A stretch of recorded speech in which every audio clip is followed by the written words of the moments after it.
তোমাদের তো গত ভিডিওতে বইলা দিছি আমরা আজকে যাব ঢাকা। তো আমরা কিন্তু রেডি হয়ে চলে যাচ্ছি প্রথমে নুনখোয়া গিয়ে সবার সাথে দেখা করে সবাই মিলে একসাথে যাব কুড়িগ্রাম। দেন কুড়িগ্রাম থেকে আমরা ঢাকা চলে যাব। সরি, ঢাকা যাব না, যাব যশোর। আমরা যে কন্ট্রাক্টরে কাজ করে আইছি ঈদের আগে ওই কন্ট্রাক্টরের কাজে যাব, কিন্তু যে জায়গায় কাজ করে আইছি ওই জায়গায় যাব না, অন্য জায়গায় মানে যশোর যাব। আমার কিন্তু যশোর যাওয়ার কোনো চিন্তা ভাবনা ছিল না। আমি ঈদের আগ থেকে কিন্তু চিন্তা ভাবনা করছি আমি যেখান থেকে কাজে আইছি ওই জায়গায় যাব, কিন্তু কন্ট্রাক্টর মামা বললো যে মামা ওইখানে আমার কাজের খুব চাপ দিছে, তো ওই জায়গায় তোমরা যাও। তো আমি কন্ট্রাক্টরের কথা না ফেলতে পেরে তো আমাদের যে টিমটা আছে, আমাদের গ্রুপটা, এখন আমরা সবাই যাব যশোরে কাজ করার জন্য।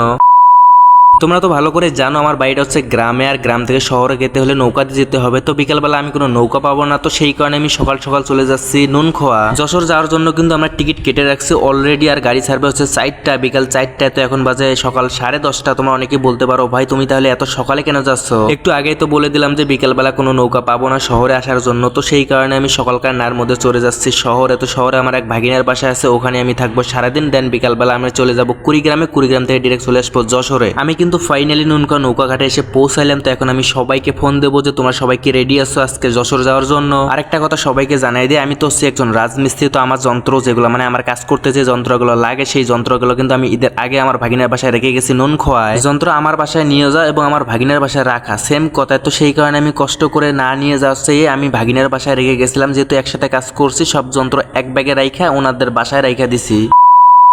আরেকটা দুঃখের কথা হচ্ছে সেটা কিন্তু আজকে আমরা যশোর যাচ্ছি না, কোনো একটা কারণে কিন্তু আজকে আমার যশোর যাওয়া বন্ধ হয়ে গেল। তো এই মুহূর্তে যেহেতু আমি আমার বাসা যাওয়ার কোনো নৌকা পাবো না, সেই কারণে আমি হেঁটে যাচ্ছি খেওয়া পার হয়ে। যখন আমরা কোথাও কাজে যাই 10-12 জন একসাথে, তখন কিন্তু 1-2 দিন এমনিতে লেট হয়ে যায়। তার কারণ যে কোনো কারো একজনকার সমস্যা হলে সেদিন আমার ডেটটা পিছিয়ে নেই। তো সেই কারণে কোনো একটা কারণে মনে করেন আজকের ডেটটা আমাদের পিছিয়ে গেল। কালকে কিন্তু আমরা শিওর যাবো, কারণ আমার কালকের জন্য টিকিট কেটে রাখছি। আর আজকের জন্য যে টিকিটটা কেটে রাখছি ওই টিকিটটা কিন্তু ক্যান্সেল করে ফেলছি। তো আমাদের সাথে যে একজন কাজ করছিল নাম হচ্ছে খালেদ, তো ওনাদের বাসায় কিন্তু আমাদের বাড়ির কাছে, ওনাদের বাসায় যাব, খাওয়া দাওয়া করবো, দেন কিছুক্ষণ আড্ডা দিয়ে তারপর আমি আমার বাসায় চলে যাব। নুনখোয়া থেকে আমাদের বাসা যেতে হলে কিন্তু খালেদ ভাইয়ের বাড়ির পাশ দিয়ে যেতে হয়, যেহেতু খালেদ ভাইও আমাদের সাথে যাওয়ার কথা ছিল, যেহেতু আজকে যাওয়া হলো না। তো খালেদ ভাই বললো যে আসেন আমাদের বাড়িতে আসেন, বেড়াইয়া যান, তারপর আমি আপনাদেরকে পার করে দেবো এদিক দিয়ে আপনাদের বাসায়। তো যেরকম চিন্তা ভাবনা সেরকম কাজ, ওনাদের বাসায় গেলাম, খাওয়া দাওয়া করলাম, কিছুক্ষণ রেস্ট নিলাম। তো এখন যাচ্ছি আমরা নৌকাঘাটে। যে কোনো একটা নৌকা পেলেই কিন্তু আমরা আমাদের গ্রামে চলে যাব। তোমাদের মধ্যে যদি কারো গ্রামের বিষয়ে কোনো আইডিয়া থাকে তাহলে তো তোমরা ভালো করে জানো যে গ্রামে চলার মতো কোনো গাড়ি পাবেন না, পায়ে হেঁটে চলাচল করতে হয়। নৌকাঘাটে আসার পর দেখি যে 5 থেকে 7 মিনিটের মধ্যে একটা নৌকা চলে আসতেছিল। তো সেই নৌকাটাকে ডাক দিলাম, সেই নৌকাটা চাপাইলো, সেই নৌকাটার মধ্যে উঠে গেলাম। সেই নৌকালা কিন্তু আমাকে চিনছে, কারণ সেই নৌকালাটা কিন্তু আমাদের এলাকার। আরেকটা মজার বিষয় হচ্ছে যে নৌকা দিয়ে আসতে গেলে কিন্তু নুনখোয়া থেকে আমাদের গ্রামে আসতে কিন্তু 1 ঘন্টার মতো সময় লাগে, এবং পায়ে হেঁটে গেলেও কিন্তু 1 ঘন্টার মতো সময় লাগে। তার কারণ পায়ে হেঁটে একদম সোজা আসা যায়, আর নৌকা দিয়ে গেলে একটু নদী